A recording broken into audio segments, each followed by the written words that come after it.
Baik, Assalamualaikum warahmatullahi wabarakatuh. Sebelumnya saya Aida Rahma Sapitri dengan NIM akhir 073. Di sini saya akan menganalisis data dari post-test pembelajaran siswa. Nah, di sini terdapat dataset A, kemudian juga dataset B, dan juga dataset C.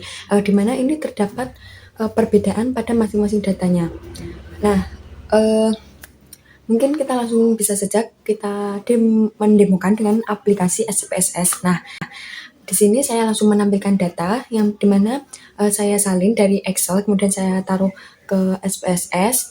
Ini pada dataset A, dimana ini data masih murni atau belum ada campuran dari data outlier. Nah, yang pertama yaitu kita melakukan uji normalitas. Ini untuk mengecek apakah data numerik memiliki sebaran normal, kayak seperti kurva lonceng. Nah, nama ujinya itu Kolmogorov-Smirnov. Nah, sedangkan untuk Shapiro-Wilk ini biasanya dipakai kalau sampel kurang dari 50. Nah, berarti kita pakai yang, kan ini data kita ada 40, berarti kita pakai yang data Shapiro-Wilk. Nah, langsung saja. Yang pertama kita pencet ke Analyze, kemudian kita ke Analyze, kita pencet ke Explore. Nah, habis Explore kita ini masukkan skor post-test ke dependent list, kemudian jenis kelamin ke factor list. Nah, kita plot, kita langsung saja biar langsung homogenitinya juga langsung teruji, kita pencet yang power estimation, itu nanti homogenitasnya juga teruji, dan jangan lupa normalitinya juga dicentang. Nah, itu langsung kita continue. Nah, nanti akan menghasilkan outputnya. Nah, di sini punya saya menghasilkan outputnya, di mana uji normalitas itu signya 216 dan 485. Nah, di mana ini tuh 0,216 itu kan lebih besar dari 0,05, yang artinya ini menerima datar normal sesuai distribusi, jadi datanya normal. Nah, untuk untuk uji homogenitasnya itu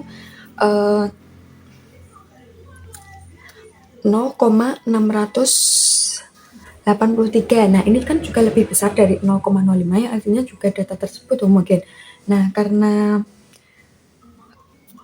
kenapa kita juga lakukan uji homogenitas, karena untuk melihat apakah dua kelompok data memiliki variasi atau keragaman yang sama. Misalnya variasi skor laki-laki dengan perempuan. Nah, di sini kita bisa lihat pada uji homogenitas saya yaitu 0,683, di mana itu lebih besar dari 0,05, yang artinya data homogen atau variasi antar kelompok sama. Nah, jadi untuk data set A itu normal, datanya berdistribusi normal dan homogen. Nah, terus apa langkah selanjutnya jika datanya normal dan homogen? Oke, maka di sini saya pastinya akan melakukan uji T atau independent sample T, karena untuk melihat apakah rata-rata dua kelompok berbeda signifikan atau tidak. Misal nih, kayak apakah nilai rata-rata laki-laki dan perempuan berbeda secara statistik. Nah, mari kita uji menggunakan uji T, independent sample test. Nah, syaratnya itu data numerik dan juga data harus normal dan homogen seperti yang saya jelaskan tadi. Nah, mungkin langsung saja kita ke uji T-nya, dimana kita ini pencet compare means. Nah, compare means kita pencet langsung independent sample test. Nah, untuk skor post test ini kita ke test variable, kemudian untuk jenis kelamin ini ke grouping variable. Nah, mungkin kita langsung bisa saja ke OK. Nah, nantinya di punya saya outputnya yaitu nah, ini dia outputnya, di mana kita lihat pada SIG2 Thailand ini tuh 0,002, yang artinya lebih kecil dari 0,05, yang artinya ada perbedaan signifikan antara dua kelompok. Nah, jadi kalau lebih kecil dari 0,05 itu ada perbedaan signifikan antara dua kelompok, sedangkan kalau lebih besar dari 0,05 itu tidak ada perbedaan signifikan. Nah, untuk data set kan udah ya teman-teman. Kita lanjut saja ke data set B, di mana data set B ini ditambahkan data outlier untuk masing-masing. Cowok itu 5, dengan cewek kita tambahkan 100. Nah, mungkin langsung saja kita tambahkan. Nah, jika udah teman-teman, kita pertama lakukan uji normalitas dulu untuk mengecek mempengaruhi tidak data outlier tadi.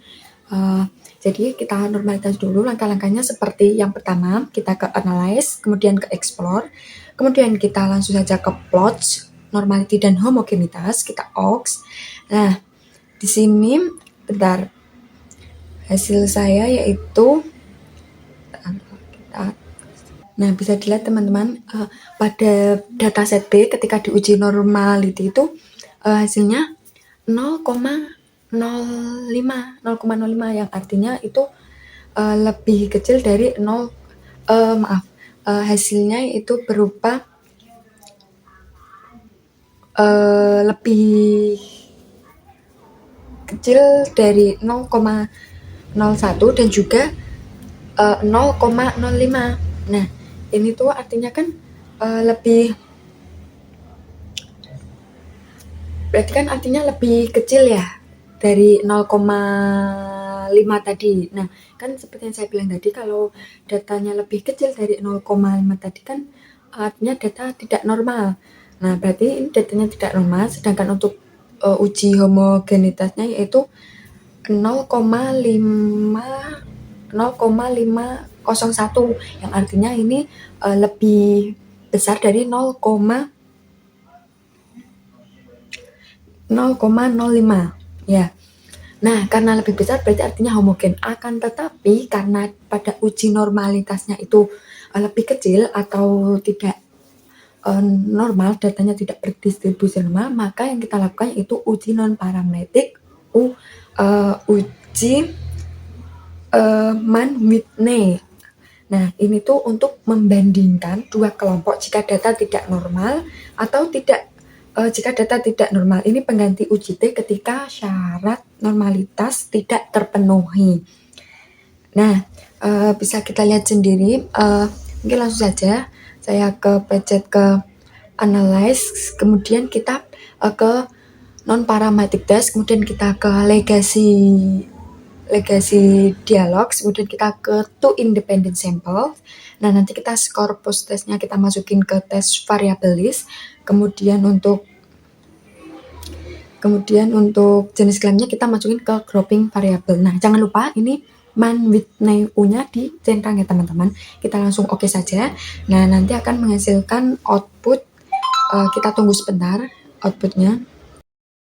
Nah, di mana ini punya saya, kita lihat di bagian asim sig2 toiletnya. Ini kan 0,093, yang artinya itu lebih besar dari 0,05. Nah, sedangkan kalau lebih besar itu artinya tidak ada perbedaan yang signifikan. Kalau lebih kecil dari 0,05 itu baru ada perbedaan, sedangkan kalau lebih besar itu tidak ada perbedaan yang signifikan antara kedua perbandingan tadi.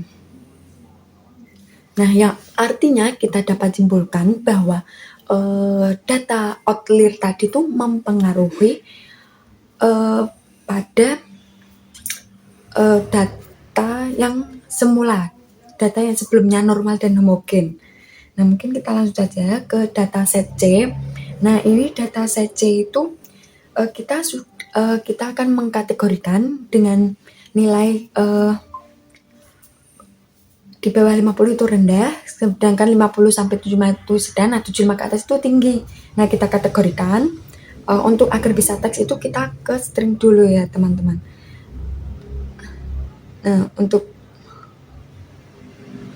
Nah, kita langsung saja ini ke deskripsi statistik, kemudian kita ke cross tabs, Nah, habis ke crop step itu kita langsung pencet ke observasi dan expand. Kita pencet ke sel.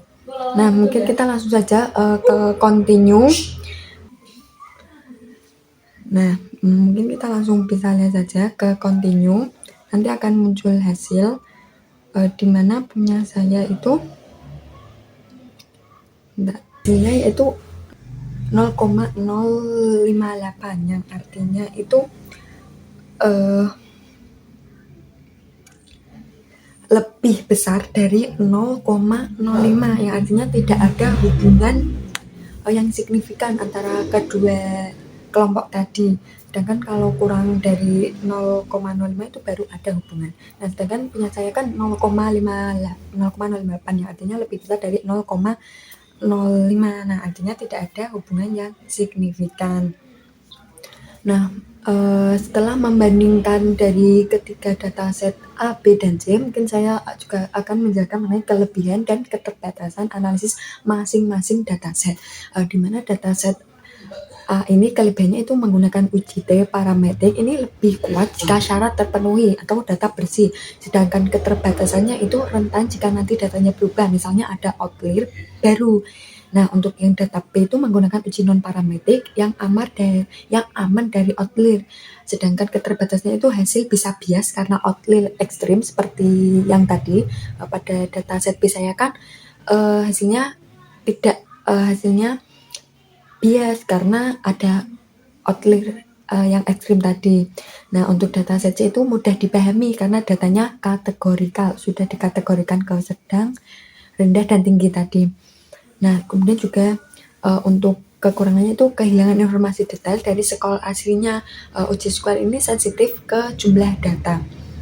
Nah, untuk resiko jika uji T dari A dipakai untuk data set B sendiri ini, risikonya asumsi normalitas dianggar.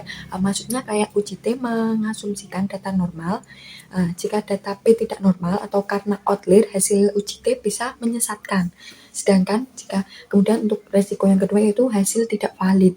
Maksudnya itu outlier di data P menyebabkan rata-rata menjadi bias sehingga hasil uji T tidak mencerminkan kenyataan. Kemudian solusi yang tepat itu jika data bias itu menggunakan uji Mann-Whitney-U karena tidak butuh asumsi normalitas dan lebih stabil terhadap outlier. Nah, untuk dampak hasil analisis atau perbedaan signifikan yaitu pada dataset A hasil signifikan ada perbedaan nyata atau metode pembelajaran mungkin berbeda pengaruhnya terhadap jenis kelamin. Datanya itu berdistribusi normal dan homogen. Sedangkan untuk data B hasilnya tidak signifikan. Ini terjadi karena perbedaannya karena muncul outlier, jadi bukan nyata. Nah, sedangkan yang C itu tidak signifikan secara kategori jenis kelamin tidak berhubungan dengan capaian skor atau ke rendah, sedang, atau tinggi tadi. Nah, jadi data set A ini menunjukkan perbedaan signifikan antara jenis kelamin terhadap skor post-test karena datanya memenuhi asumsi parametrik. Namun ketika data dimanipulasi dengan outlier data B, didistribusi menjadi tidak normal dan sehingga perlu dilakukan uji non-parametrik atau Whitney yang menunjukkan tidak ada perbedaan. Nah, untuk kemudian yaitu data set C-nya sendiri telah dikategorikan menunjukkan hasil juga yang tidak signifikan. Ini menandakan bahwa hubungan antara jenis kelamin dan kategori skor tidak kuat. Oleh karena itu, pemilihan uji statistik harus disesuaikan dengan karakteristik data karena penggunaan uji yang tidak sesuai dapat menghasilkan kesimpulan yang bias atau salah.